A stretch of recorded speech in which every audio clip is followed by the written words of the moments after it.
నిజంగానే మనసు మనసు అంటారు కదా, మనసులో ఒకరికే స్పేస్ ఒకరే ఉంటారు అని. మరి ఎలా అండి బయట చాలామంది ఒకరినొకరు లవ్ చేసి కొన్ని రోజులు ఒకరినొకరిని ఎలా చేస్తుంటారు? అవసరాలు తగ్గట్టు మార్చేస్తున్నారు ఇప్పుడు. మనసున ఉమ్. మనిషిన మనిషిని మారుస్తున్నారు, మనసునేమో నాకు తెలియదు కానీ. ఓకే. అంటే ఒకప్పుడు రోజులు ఏంటంటే లిమిటెడ్ స్పేస్ ఉండేది ప్రతి ఒక్క విషయానికి. అసలు ఎంటర్టైన్మెంట్ ఇంత ఇదిగా లేదు. మీరు గమనిస్తే ఎవరైనా ఇంత వండుకుని తింటేనే పెద్ద గొప్ప అన్న ఫీలింగ్.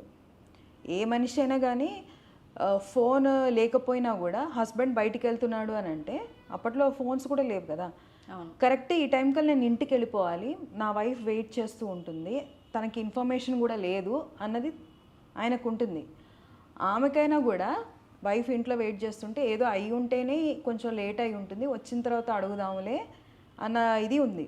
సో ఆ డిస్టెన్స్ ఏదైతే కమ్యూనికేషన్ గ్యాప్ ఏదైతే ఉందో వాళ్ళకి ఆ వెయిటింగ్ అనేది చాలా వాల్యుబుల్. అతనికైనా బాధ్యతగా ఫస్ట్ ఇంటికి వెళ్ళి, ఇప్పుడు వాళ్ళ ఫ్రెండ్స్ పిలుస్తారనుకోండి, పిలిచిన ఫస్ట్ ఇంటికి వెళ్ళి చెప్పి అక్కడ రెడీ అయ్యి నేను వస్తానులే అనేది ఉండేది. ఇప్పుడు అలా లేదు కదా. కమ్యూనికేషన్ ఎంత పెరిగిపోయిందంటే ఇప్పటికిప్పుడు బయలుదేరి వెళ్ళిపోయినా తెలియదు, స్విచ్ ఆఫ్ చేసినా తెలియదు, చెప్తే చెప్పినట్లు లేకపోతే లేదు. కమ్యూనికేషన్ పెంచింది ఒకళ్ళొకళ్ళు బాండ్ పెంచుకోవడానికి, ఇప్పుడు అన్నీ కట్ అయిపోతూ వెళ్ళిపోతుంది.